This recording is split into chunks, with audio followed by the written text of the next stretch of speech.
हमारी पार्टी की ओर से यह निर्णय लिया गया, तत्काल इस परिवार को 50,000 रुपया, इस बच्चे को आजीवन पढ़ाने की व्यवस्था और इनकी चारों बहन की शादी की पूरी जिम्मेदारी पप्पू यादव की होगी।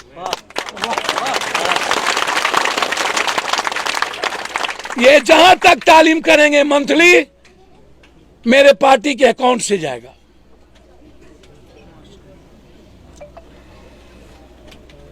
और हर बच्ची के नाम से 1 लाख रुपया अविलंब उसके अकाउंट में जमा होगा, ताकि उनके सरपरस्ती में किसी तरह की दिक्कत ना हो। गुरुग्राम की मौलाना साहब की घटना बिल्कुल इंसानियत पर सबसे बड़ा कलंक है और हमारी डेमोक्रेसी को चैलेंज किया है, हमारे देश के संविधान पर चैलेंज किया है। कैसे माफी दी जा सकती है ऐसे लोगों को? और चैलेंज करके यह घटना करवाना, और दिल्ली दूर नहीं, ना मणिपुर पर बयान, ना 165 लोगों पर बयान, ना गुरुग्राम पे बयान, ना रेलवे में मारे गए 4 शहीद पे बयान, ना रेलवे आतंकियों पर बयान। बाप रे बाप, मुझे डर है ये चुनाव के 3-4 महीना पहले कोई ऐसी घटना ना करा दे। पुलवामा में बेनिफिट हुआ बीजेपी को, गोधरा में बेनिफिट हुआ बीजेपी को। हिंदुस्तान में रहने वाला मुसलमान या कोई भी ऐसी कौम, आदिवासी हो या साउथ हो या नॉर्थ, कमजोर तबका कभी भी बहुसंख्यक के बीच कभी अपने मरने की तैयारी नहीं करेगा। फायदा बीजेपी को, और मार खाए मुसलमान, मार खाए आदिवासी, मार खाए केरला, मार खाए कर्नाटक। गुजरात में फायदा बीजेपी को, मार खाए मुसलमान। क्या कोई मुसलमान कोई ऐसी घटना कराएगा हिंदुस्तान और मुल्क में जो उसके खिलाफ चला जाए, जो इस्लाम के खिलाफ जाए, जो मुसलमान के खिलाफ जाए, जो किसी दलित के खिलाफ जाए, जो किसी आदिवासी के खिलाफ जाए, जो किसी जाति के खिलाफ जाए? किसी गांव में कोई बड़ी जाति, वहां पर कोई 10 घर हो, क्या वो हिम्मत करेगा उस जाति के खिलाफ? के विचारों के खिलाफ पैदा किया गया नफरत, नाथूराम गोडसे से लेके आज के दिन तक। और आज जिस बच्चे का कत्ल किया गया, सरकार के द्वारा प्रायोजित एक मोनू नाम के लड़के को प्रमोट करके 2024 के चुनाव को सामने रखते हुए मैं बार बार कहता गया हूं, सिर्फ नफरत, गोधरा से लेकर आज तक, गुरुग्राम तक,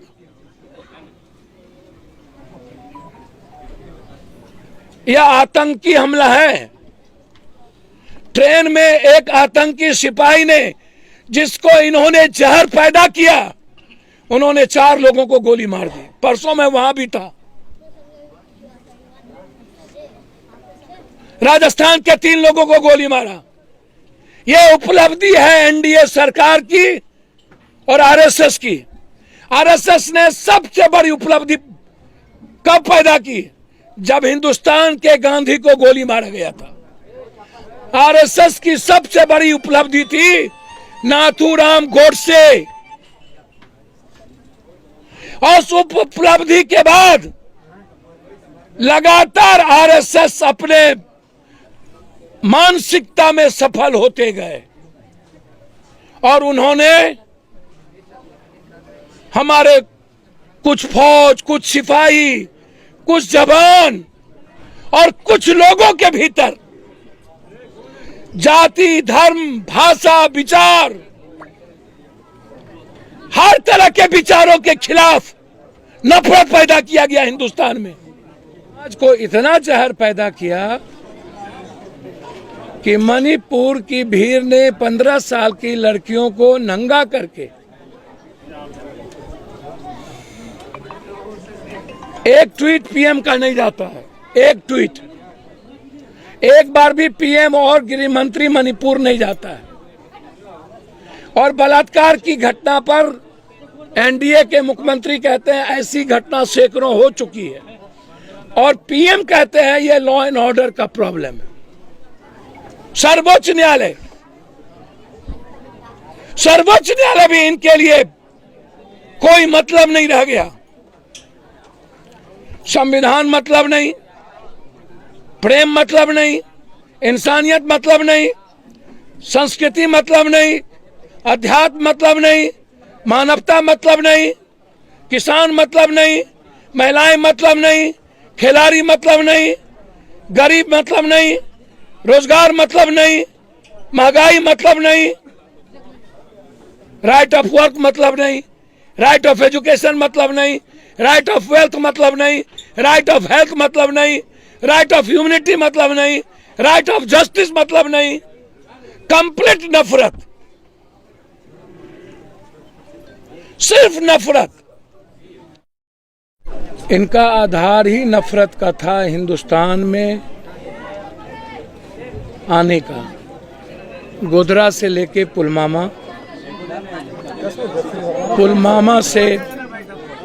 पुलवामा से कश्मीर फाइल, केरला स्टोरी, आदि पुरुष, बजरंगबली,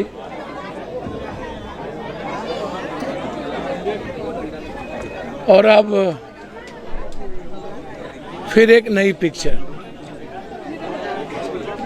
9 सालों में हिंदुस्तान के 140 करोड़ लोगों की जीवन की तरक्की पर कोई काम नहीं, रोजगार पर कोई काम नहीं,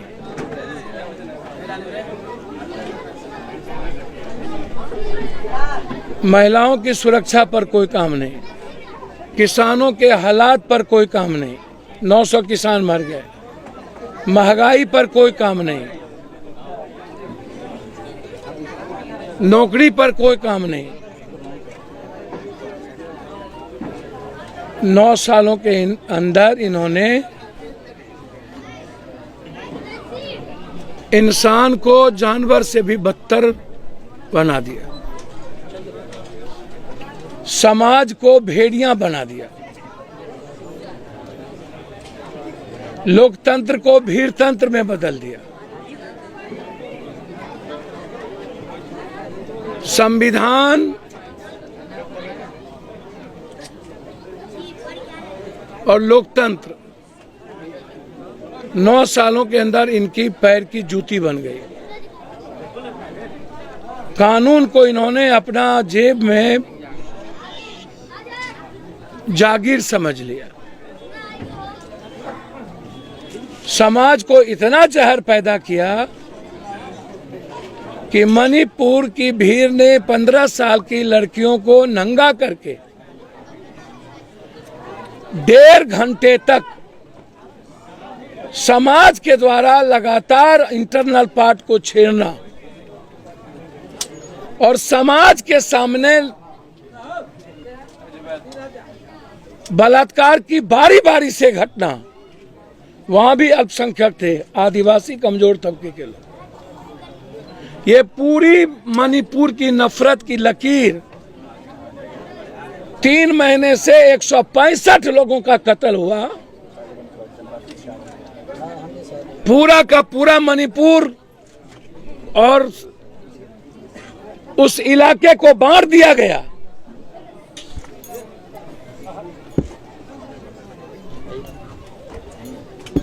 अब आप सोचिए, एक ट्वीट पीएम का नहीं जाता है, एक ट्वीट। एक बार भी पीएम और गृह मंत्री मणिपुर नहीं जाता है। और बलात्कार की घटना पर एनडीए के मुख्यमंत्री कहते हैं ऐसी घटना सैकड़ों हो चुकी है, और पीएम कहते हैं ये लॉ एंड ऑर्डर का प्रॉब्लम है। पहली बार उसकी जुबान खुली। लगातार हिंदुस्तान में जब आप घूम के देखेंगे, साउथ को अलग, नॉर्थ को अलग, हिंदी पट्टी अलग, जाति अलग, मजहब अलग, जिस इंडिया को लोकतंत्र की बेमिसाल और अनमोल देश माना गया, जिस इंडिया को संविधान उनके जीवन की ताकत मानी गई,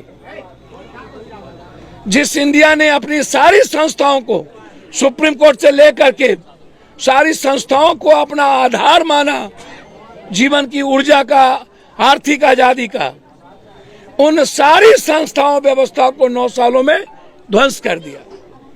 सर्वोच्च न्यायालय के आदेश को की इन्होंने अवहेलना की ईडी के सवाल पर। सर्वोच्च न्यायालय भी इनके लिए कोई मतलब नहीं रह गया। संविधान मतलब नहीं, प्रेम मतलब नहीं, इंसानियत मतलब नहीं, संस्कृति मतलब नहीं, अध्यात्म मतलब नहीं, मानवता मतलब नहीं, किसान मतलब नहीं, महिलाएं मतलब नहीं, खिलाड़ी मतलब नहीं, गरीब मतलब नहीं, रोजगार मतलब नहीं, महंगाई मतलब नहीं, राइट ऑफ वर्क मतलब नहीं, राइट ऑफ एजुकेशन मतलब नहीं, राइट ऑफ वेल्थ मतलब नहीं, राइट ऑफ हेल्थ मतलब नहीं, राइट ऑफ ह्यूमनिटी मतलब नहीं, राइट ऑफ जस्टिस मतलब नहीं। कंप्लीट नफरत, सिर्फ नफरत, सिर्फ नफरत। गोधरा से लेकर आज तक, गुरुग्राम तक,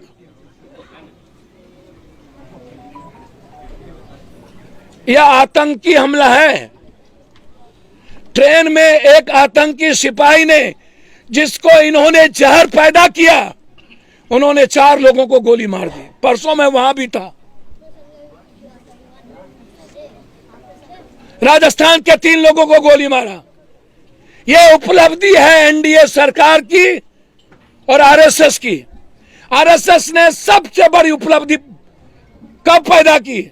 जब हिंदुस्तान के गांधी को गोली मारा गया था। आरएसएस की सबसे बड़ी उपलब्धि थी नाथूराम गोडसे। और उस उपलब्धि के बाद लगातार आरएसएस अपने मानसिकता में सफल होते गए और उन्होंने हमारे कुछ फौज, कुछ सिपाही, कुछ जवान और कुछ लोगों के भीतर जाति, धर्म, भाषा, विचार, हर तरह के विचारों के खिलाफ नफरत पैदा किया गया हिंदुस्तान में। हमारा संविधान विचारों की स्वतंत्रता की आजादी सबसे पहले देता है। हर तरह के विचारों के खिलाफ पैदा किया गया नफरत, नाथूराम गोडसे से लेकर आज के दिन तक। और आज जिस बच्चे का कत्ल किया गया, सरकार के द्वारा प्रायोजित एक मोनू नाम के लड़के को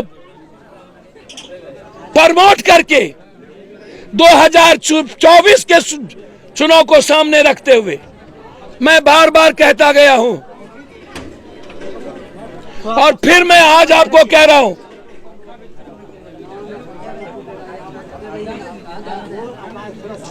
आप देख लेना चुनाव के पहले हो सकता हो जिस हिंदू मुसलमान की एकता ने सर्वोच्च न्यायालय के आदेश को माना, राम मंदिर, ये 2024 जीतने के लिए ये मंदिर पर न हमला करवा ले। ये कोई भी साजिश रच सकता है 2024 में, क्योंकि इसको लोकतंत्र और संविधान को खत्म करना है। इन्हें भारत की वसुधैव कुटुंबकम, सर्वधर्म समभाव और सार्वभौमिकता को खत्म करना है। बगैर नफरत पैदा किए बीजेपी इस जन्म में जीत ही नहीं सकती।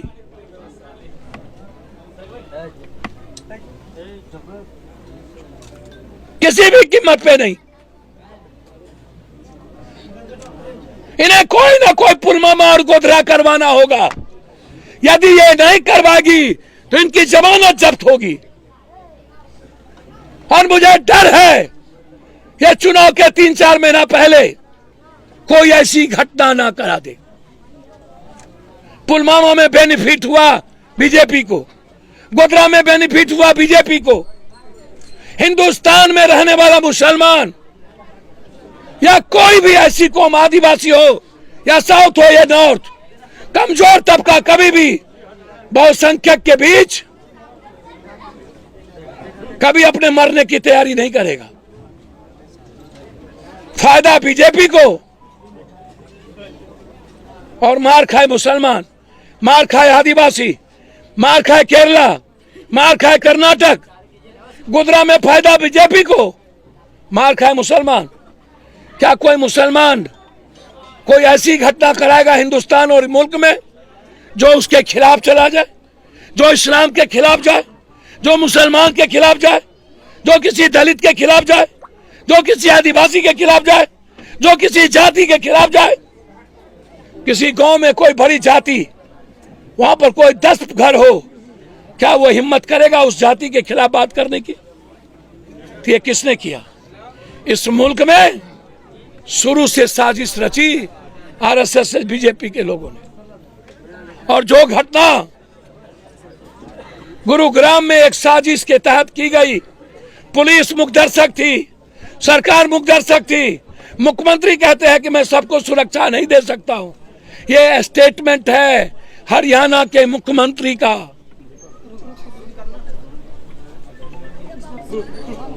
और चैलेंज करके यह घटना करवाना, और दिल्ली दूर नहीं, ना मणिपुर पर बयान, ना 165 लोगों पर बयान, ना गुरुग्राम पे बयान, ना रेलवे में मारे गए 4 शहीद पे बयान, ना रेलवे आतंकियों पर बयान। बाप रे बाप।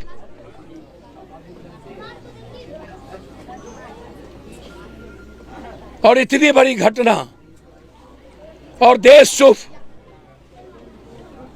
पूरे देश की पार्टी चुप। वोट के लिए कोई सही बात बोलने का राइट नहीं रखता।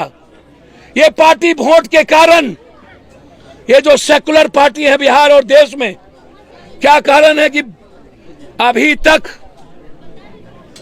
मैं जानना चाहता हूं, बिहार में अभी 5 घटना घटी। गुरुग्राम की मौलाना साहब की घटना बिल्कुल इंसानियत पर सबसे बड़ा कलंक है, और हमारी डेमोक्रेसी को चैलेंज किया है, हमारे देश के संविधान पर चैलेंज किया है। कैसे माफी दी जा सकती है ऐसे लोगों को? उस पर चुप। ट्रेन में गोली, जाति धर्म पूछ के गोली मारा गया, तब चुप। मणिपुर में 15 साल बेटियों के सामूहिक समाज के सामने बलात्कार किए गए, किस समाज से उम्मीद करूं? तब चुप। 165 लोगों की मौत हुई, तब चुप। बिहार में गोली कांड में 3 लोग सोनू शाह से लेकर के मर गए, तब चुप। साहबगंज में गोलू की मारते मारते मार दी गई, तब चुप। क्या हमारी बिहार सरकार इन चारों घटना में 50-50 लाख रुपया की घोषणा करेंगे? क्या परिवार को एक नौकरी की मांग मैं करता हूं। मैं आदरणीय मुख्यमंत्री जी से आग्रह करूंगा,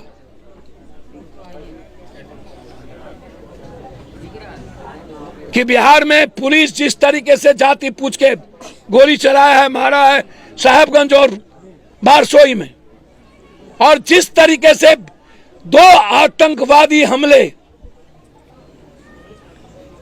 और सरकार के सरपरस्त में, और पूरे देश इस पर कुछ बोलने को तैयार नहीं है। मैं चंद्रचूड़ जी से आग्रह करूंगा, जिस तरह मणिपुर में आपने सो मोटो नोटिस लिया है, इस दोनों घटना में भी सो मोटो नोटिस लेकर एक इंक्वायरी बैठाए, और वह इंक्वायरी न्यायिक प्रक्रिया के तहत हो, वर्तमान न्यायाधीश के द्वारा हो। इसलिए मैं ये मांग करने आया हूं कि सरकार इस दोनों घटना में जो बिहार के लोग मारे गए उसमें 50-50 लाख रुपया एक नौकरी अविलंब भारत सरकार से हम मांग करें, हरियाणा की सरकार से त्वरित कोर्ट का व्यवस्था बैठाकर जो दोषी है फांसी की सजा उसको अविलंब दी जाए।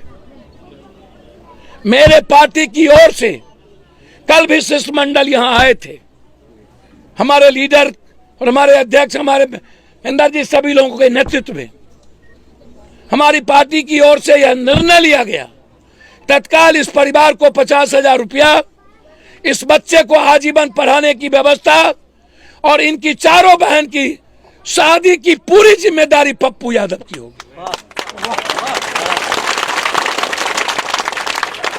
ये जहां तक तालीम करेंगे मंथली मेरे पार्टी के अकाउंट से जाएगा।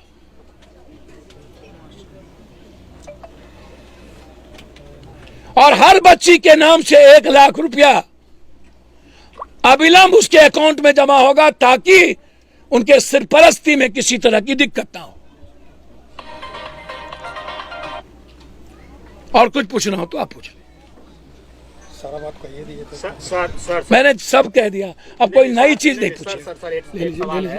सर कोई नई चीज नहीं पूछी। सेकुलरिज्म की बात करती है नीतीश कुमार और अभी तक परिवार वालों से मिलने तक नहीं कोई पहुंचा है, जहां तक के सर मैं राजनीति कल्याण मंत्री सीतामढ़ी में ही है। एक मिनट। मैं राजनीति नहीं करूंगा, ये पब्लिक से पूछिए। नेता को पब्लिक बनाती है, इन लोग को 25-40 साल से यही मुसलमान यही दलित लोग रखे हैं, इसमें मेरा कुछ भी नहीं है।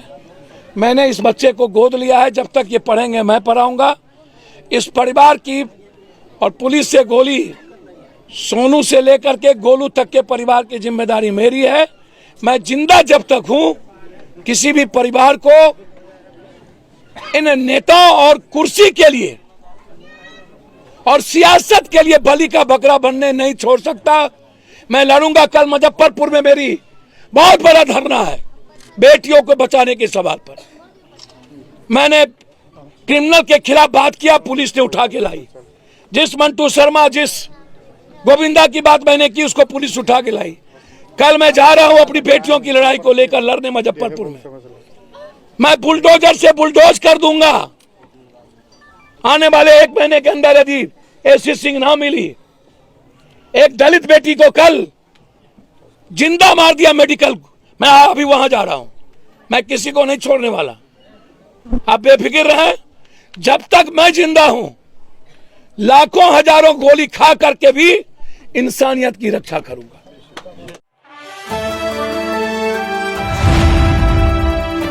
द इंडियन खबर, सच आपके सामने।